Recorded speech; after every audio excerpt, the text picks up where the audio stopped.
Hello, everyone, and welcome to For the Watch. I'm your girl, Miss K, and I'm here to review the movie Leave the World Behind. I have my co host with me. There are my sons, Zamir and Joey Josiah. And then I have another one in the back somewhere. Move over if you can see Mao. Say hi, Mao. I guess I'm not sure if he really wants to be a part of it. But we're coming to you with a review that's more of an opinion, just to say how we felt about the movie. We watched it one time, uh, except for probably Zamir here, who says that he woke up to the ending several times. The ending was a bit of a, I don't want to say nightmare for us, because that's a little too strong. But I think for the most part, my emotions got the best of me when it came to the ending of the movie, because I felt like it trashed the movie. I mean, when I first let those, you know, thoughts set in, I was like, man, just wasted my time. But then when I had to really sit back and think about it, I was like, okay. I mean, it was still a really good movie. Okay, guys, so before we get into this review, there was something that I forgot to mention during the recording of our review. And that was this text that my son sent me. He was at Walmart, I believe, and he sends me a picture of a shelf that was pretty much empty. And underneath the picture, he says, I guess they must have watched the movie. And so, I just wanted to share this picture with you guys and show you that that is something that I think that we should really be paying attention to when it comes to this movie. What we really should be taking away. It's not really about interpretations or explanations. I just think that Michelle and Barack Obama are really trying to tell us something. Are you paying attention to the message? So, how did you guys feel when it came? We're going to start backwards when it came to the ending. Do you feel like the ending kind of ruined the movie or your perception of the movie? I'll start with you, Joe. Well, the movie was already 2 hours long, so I don't really know what y'all expected them to end like. I'm not happy with the ending, but how else were they gonna end it? Like just kill everybody off? I don't think that's what people were looking for. For me, I was looking for more explanations with stuff. Um, and the fact that you brought up the length of the movie, you would think that with all that time that you put into a movie, that you would have a better ending. It's probably just gonna open the door up for another movie. Maybe so. What about you, Zom? The aftermath of it. I remember the beginning when he was talking about his wife. He was like, "You think we're gonna see his wife? The movie is 2 hours long. We better see his wife." That's what you said, right? Thinking about that, and you don't know what happened to his wife, if she's dead or alive. You don't even know. We're not even 100% sure on the cause of everything that's going on in the movie and what's causing this to happen. We just got an idea. Yeah. We got an idea literally at the end of the movie, before the last scene of it's another country making America go at war with himself, calling it a civil war. We got that at the last scene of the movie. We could have watched the first scene, second, third, and fourth, and watched the last one, and then we knew exactly what was going on. Yeah. That was so for that, it was just way too long for us just to get to that point. Like that last scene is almost like the middle of, what's that, the climax? Is climax in the middle or at the end? It's probably towards, I think it might be towards the end. Turning point, maybe, I guess. Yeah. Just almost like the newest Spider-Man movie with Miles Morales. It ended when that was a cliffhanger. But they ended with a cliffhanger. That's a cliffhanger as well. No, it's not. Yes, that's considered a cliffhanger because it just ended with nothing. But that's not a cliffhanger. Is you literally have to wait to watch it again. They can end that movie, and you cannot. You almost can't end. Why would you end this movie? You gotta have a part 2. You have to. I mean, they can end the movie and assume that everybody went to that safe house. Yeah. And boom. I think that's what the directors and the writers want people to assume, is that everybody made it there. Because you heard the mother calling the little girl, whatever her name was. I forgot her name. But she was calling her, you know what I mean? And it was clear that they made it to the house. But now they're just gonna have to go find her and go into the little bunker and everything like that. But like that was very irking to me. I'm getting a lot of feedback from different people saying that it's all about you have to get ending explained. Now there's like this trend going on where movies are made to where you have to have an ending explained for it, and I'm like, what the heck is up with this trend? What happened to the old-fashioned way of making movies where you told the story and you concluded the story? Now they want everybody to be problem solvers and putting together pieces of the puzzle. That's not how I like to watch movies. To me, that really takes it away. I don't like ambiguity. I don't like leaving stuff open to interpretation. That is ambiguity. I don't like that kind of stuff. So for me, it was not enjoyable to end the movie like that. Now, before we move on to what my thoughts were and what our thoughts were during the movie, I'm going to ask Mal what you thought about it, Mal. Okay. My thoughts is he's scared. 2 hours. During the 2 hours, it was really good. I still feel like it was good. It definitely feel like it was a disappointment at the end. But I gotta say, when it came to the end and you see like the cities and stuff, we did see a bunch of cars falling and said, not Death to China, Death to America. Death to America. You saw smoke in the cities and this and that. There might have been war that started. Mm-hmm. That's probably what they were trying to show us, that there was a war that was starting with the Korean people or whoever. They don't even know who. Yeah. They definitely need to make a part 2 because there was stuff that needed to be explained. Like what Zamir said, we don't know what happened with the mom. So it was a disappointment. Because of the ending? At the end, yes. It was like, what the heck? And honestly, it didn't even feel like it was, I watched it for 2 hours because I was enjoying the movie so much. It actually felt like it was just an hour. Yeah. I feel like the movie was a series of frustration from the start. Okay. From the mom just like giving them a hard time in their house. It's their house, and she's just skeptical. He opened the freaking he got the lock to the joint, and is she gonna like downplay them, talking about what if he's like a butler or something? The handyman, and she's the maid. And she's the maid. All of that stuff. Yeah, that's a lot. That's like you just downplay them all the way just to like for the sake of for what? Like it just was. She's having a basically almost not letting them in their own house. Like she's giving them such a hard time to their daughter. I don't know. Just looking at her, it was stereotypical of her. But remember, we were talking, right? And we were like, you got to put yourself in her shoes. Like if we were at an Airbnb and folks just came out of nowhere and was like, oh, this is our house. I'm such and such. I mean, but the thing about it is, let's say, because when you do get an Airbnb, right, you do know the person's name that you don't see them, but you're communicating with them through the emails and texts or whatever. So if somebody that I rented the Airbnb from comes and say, hey, I'm such and such, I'm not going to really look at them sideways. I think she was looking at them sideways because they were Black. Like, you own this house? Really? Like, she just wasn't believing it because they were Black. She wasn't like, if you think about it too, they weren't living like that. Right. So it was just like, oh, there's no way that this could be their house. But I love how the daughter, Ruth, was just kind of like giving it to her, going back and forth. And when she was saying, I just think like the punchlines and everything just connected so well. And it was just like right on time. It was like a like double entendre with certain things. Like she said something like, you just think you know everything. I think Amanda, that was what Julia Roberts' name was. Why do you think you know so much or something like that? And she said, well, isn't that the pot calling the kettle black? Right. And so, of course, the pot calling the kettle black obviously means like you're one to talk or whatever.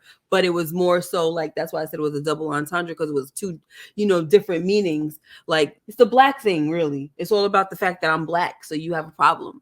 But what do you guys think mostly? Because for me, everybody wants to interpret everything like this movie. The Teslas now, somebody was saying after watching this movie, ain't nobody gonna want a Tesla.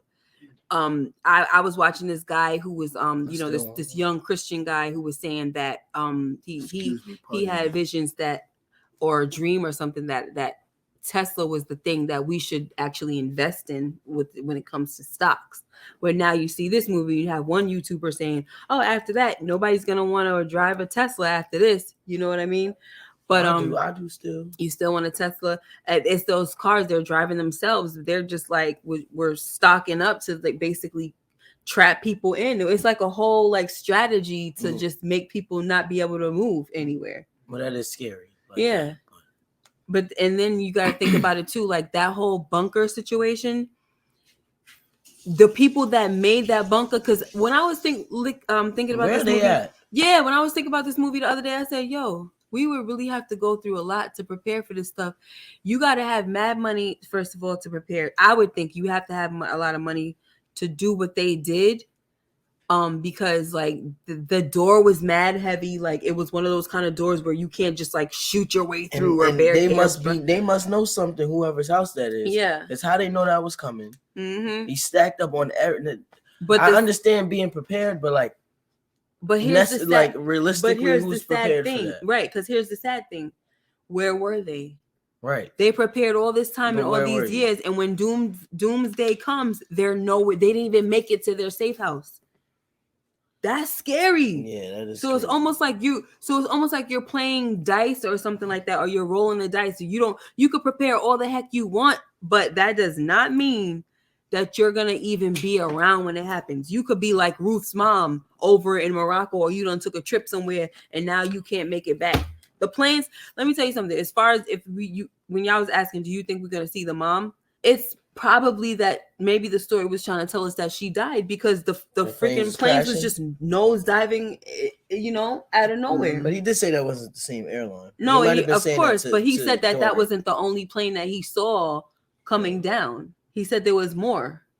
And the thing about him though is that he had a lot of he seemed like he knew little stuff. Yeah, he had a lot of stuff going on where it was just like he was talking about his friends and the guy with the evil cabal. I had to look up the cabal. I mean, in the context of the conversation, you kind of knew that the evil cabal was like some type of elite group.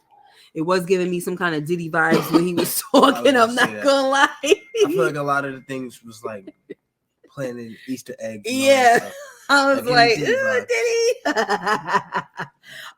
But when I looked up cabal, it said something about like a political group or something like that. And they add the word evil to it. And this is not the first time we heard of anything. And because I'm a talker, the kids don't like that. I talk during movies. If nobody's with me, talker. Pause the movie to talk. We was sitting there for 3 hours. No, we were not. Yes, I do talk, but I pause so that this way we don't miss anything. And they don't like that. So I paused the movie.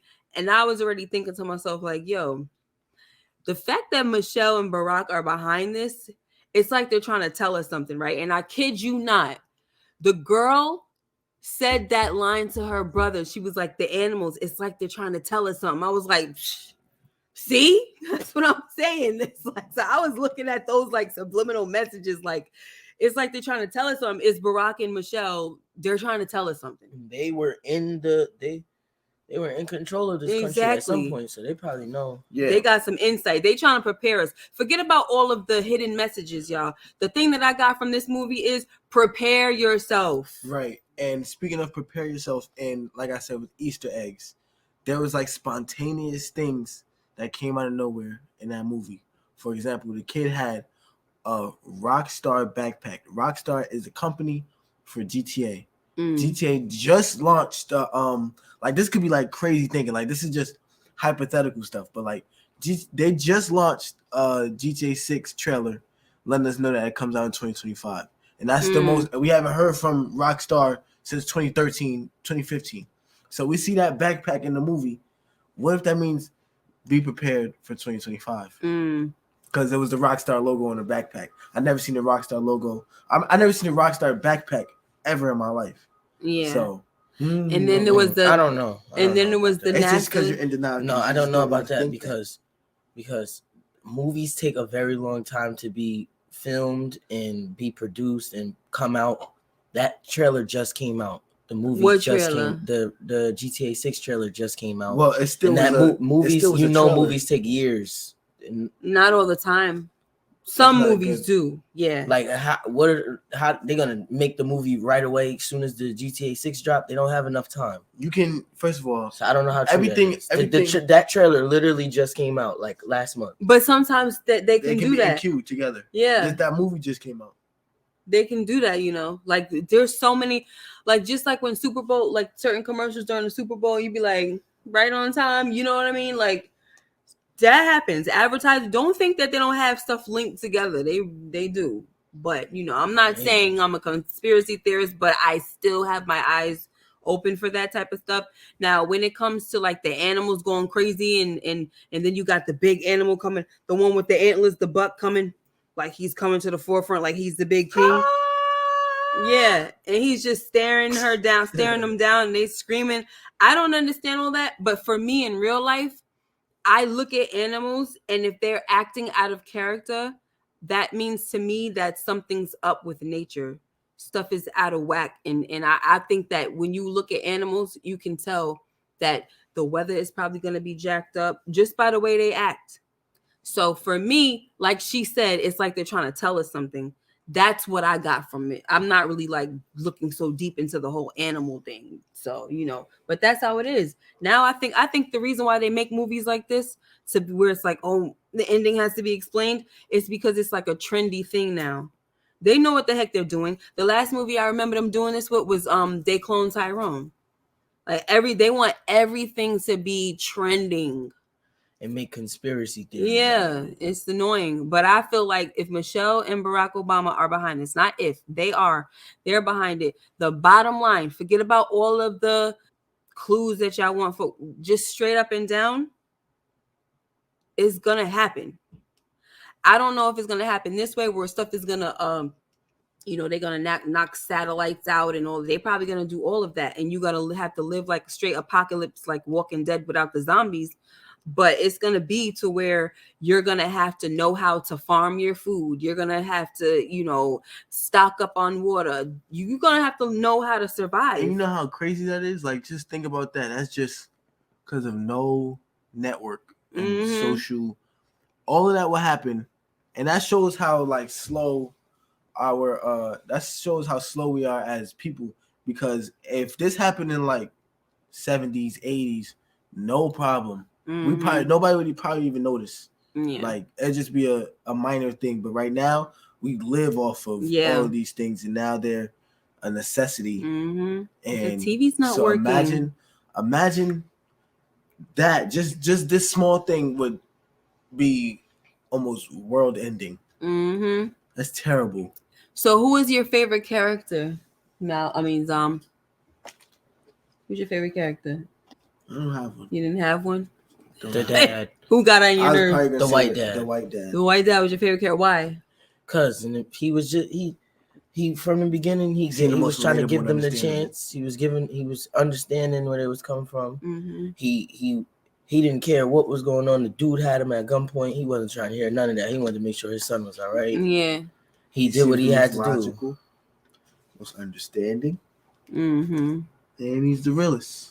I mean, if you think about it, him and GH, they kind of had like the same type of characteristics as far as like laid back wise. GH didn't get very worked up either. But honestly, with all the music going around, that whole suspense type of moment, I thought somebody was about to get their head blown off. I really did. That dude, whatever his name was it Danny or something? Whoever Kevin Bacon played, I forgot his name, but he was acting ridiculous. And it's sad because GH was like, it's me. You know what I'm saying? Like, he knows these people are like doomsday people that are prepared or survivalists or whatever. So he's thinking, oh, we good. They're going to help us out. He was like, no, we looking out for us and that's it. It's not, we not doing this. I'm like, that's messed up, yo. It's fizzy, foul. That's real messed up. Busy. Now, for me, I didn't think I had a favorite character. But one person that I liked was the little girl. Like, she didn't get on my nerves. I didn't like the fact that she went off. That was the part that kind of got on my nerves a little bit. Her trying to go off on her own, but she was with her brother. She tried to go off on her own at one point by herself, right? And then did the deer come out? I forgot. She did something by herself. Not at the end. Yeah, she was She tried to go and then he poolside. followed She was her. on the poolside. She saw the deer. She saw hundreds of deer Mhm. at one point, and she just got up and like that was the dumbest thing. Like, I ain't gonna lie, fall back. Like, and then her story, when she was basically explaining the story how the dude was waiting on God for God to save her. She was like, "I'm done waiting." I'm done waiting. Yeah. What is that supposed to mean? Well, see, but the And she thing literally is, got up and just left. Basically saying nobody listens to me, nobody understands me, whatever. yeah, She was the one that pointed out the ship, saying it's getting closer. She's the smartest one, yeah. but at the same time, stay in the child's place. Tell That's your a fact. family that you're gonna do this and that. That's a fact. Like that was very not everybody on the hunt for you, and you sitting down smiling ear to ear, watching Friends. Yeah, that's all you cared about. She definitely needed a butt whip once they caught up with her because that was not cool to do. Like, why in the heck would you leave like that? So I'm done waiting. She did explain to her brother, like you said, nobody listens to me and all this stuff. And he was like, "You're right about that," or something stupid he said. But she was explaining that whole thing because remember about that whole story where God sent all that help for that man and he kept on like denying the help, and I guess she had recognized that house was the help. I don't know how she recognized that the house was the help, like that house had a bunker in it, but she just was so in tune with that daggone house that she was like, I gotta get there, and it's like, I'm tired of waiting. So she finally got there, and that little girl was so concerned about Friends, you know. I was so concerned about Friends.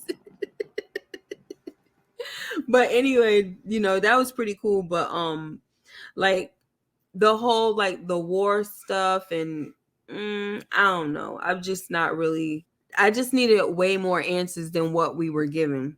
And I kind of feel like the dialogue was really cool, but it was all for what? Because it wasn't enough explanations. Like the conversations that they were having, like remember when he was like, you need to listen to this, he was talking to Amanda, and then he was telling her how the client normally he laughs at every joke, but this time he wasn't laughing and stuff like that. He's talking about Diddy. Yeah. And it kind of gave off Diddy vibes when he was like, basically almost a flirtatious that was like situation. And we was watching it, I'm like, Diddy, he talking about Diddy. Diddy, think about it. I do have money. Yeah, that nice house is an Airbnb. Inviting them about Diddy, inviting them to play. Where did he invite him to? Like like he just said, come stay when let's go into this room or whatever and all. And you just thought, I was like, where is this story going? I didn't like it. He even was like, if I say his name, he said, if I say his name, you'll know him. Yeah, well known and all of this stuff. Puff, what are you doing? It's like, yo, I don't even remember what that is scene. going on. Yeah, it was. And then the scene with Amanda and GH about the kiss. Yeah, that kid dancing. Wait, we gotta talk about the music real quick before we get out of here. How did you? I was thinking. It didn't even fit. It did not even fit. None of the music matched. Like we started off. What song we started off? I was like, what? I don't remember, but it was like a black song. And it just didn't match. As it, Malachi was like, what's going on with the music? Like, I don't know.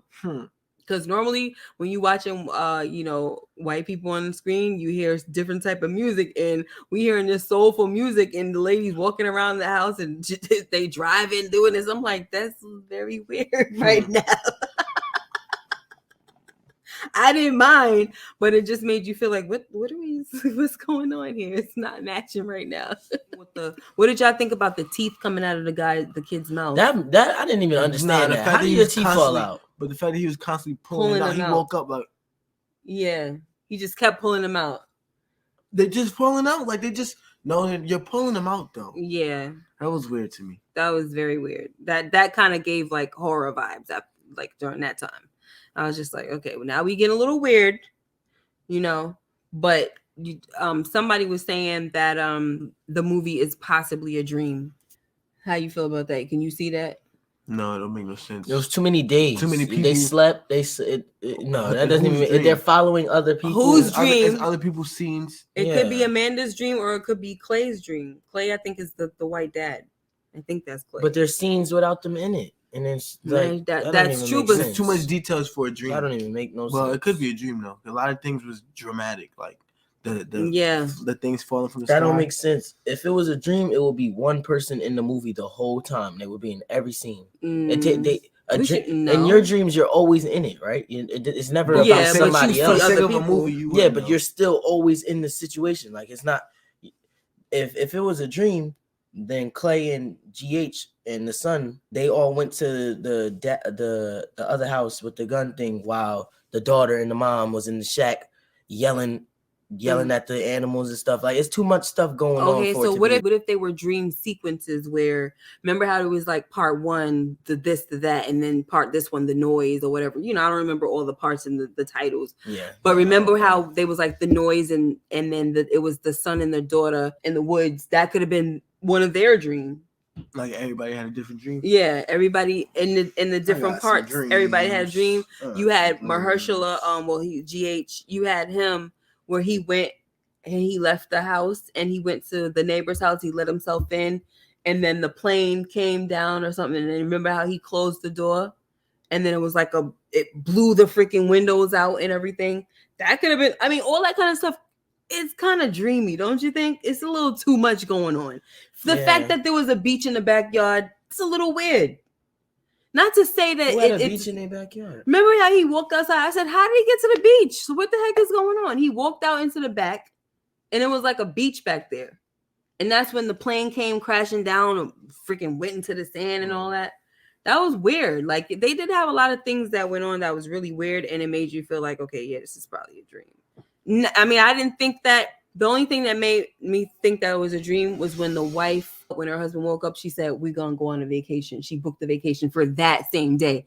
That she was giving me weird like vibes from the beginning. Other than that, I didn't think it was a dream after that. But like the way that they had the scene spinning and all of that, like I was getting kind of a headache. It was making me dizzy. I don't think I would watch that movie again because some things were making me dizzy, and I was wondering. Remember, I asked y'all, I wondered if somebody would catch a seizure from this movie. Mm-hmm. Remember, I asked that because it was just too much going on. I was like, "This is like." I heard somebody did. You did? No. Oh, why you play so much? What a jerk! But anyway, guys, we're gonna get out of here. Whoa, we're gonna get out of here. Overall, I would say it was a very good movie. I feel like it's a warning more than anything. I feel like screw all of the interpretations. Take it for face value. Take it for what it is. It's a warning. Get yourself freaking ready. But as ready as you can get, will you make it to your bunker? I give the movie an 8. I give the ending a 2, 3. Yeah, 2, 3. Yeah. Movie overall is an 8. If it had a better ending, it'd probably get 8.5. Yeah. What about you? What's the rating? A 9. For the whole thing? Yeah. Okay. I don't. You didn't mind the ending? I didn't like the ending, but I don't hate it. Like I'm not for. I mean, it's no point of keeping it going. Honestly, like not to me. Yeah, I don't think it. You think it's no point? I don't think it's a point in keeping it going. I just needed more. I needed answers. What's going on? Are we in a war? Yeah. Or did somebody knock something a satellite? Was this a whole setup? Like the hackers. You know what I'm saying? Yeah. I don't know, but what happened? The whole idea of the movie was great. The writers did a good job. Yeah. Whoever was behind it did a good job. I like it a 9. That's good. He says a 9. All right. I'm gonna give it an 8. And that's that. It's definitely making me think a lot, and I'm kind of scared, and I really want to learn how to garden and grow my own food and all that stuff, and know where we could get some antibiotics from and things of that nature, because we need all of the help we can get. Okay. And another thing about it is, what's the sense of saving up your money in the bank if all stuff crashes? Your money is going to be gone. So what are we going to do with our money? Should we start saving it? Should we get a stuff freaking safe? What should we do? Yeah. And that's another thing too. What he was saying in the movie was kind of like the elite, they know what's going to happen. So it's more like it's a setup. It's something that they're actually doing on purpose, but they're all going to go to safety. They're going to go to Safety Island where they can live their life. And you know what I'm saying? Everything's going to be all good for them. But what about us? Leave the world behind. I just realized that's what they're going to do. the elite, the evil cabal. They're the ones that's leaving the world behind. If they're getting on a plane, they know something's about to freaking act up. The stock market is acting weird or whatever. GH was saying, he's looking at the numbers. Stuff is out of whack.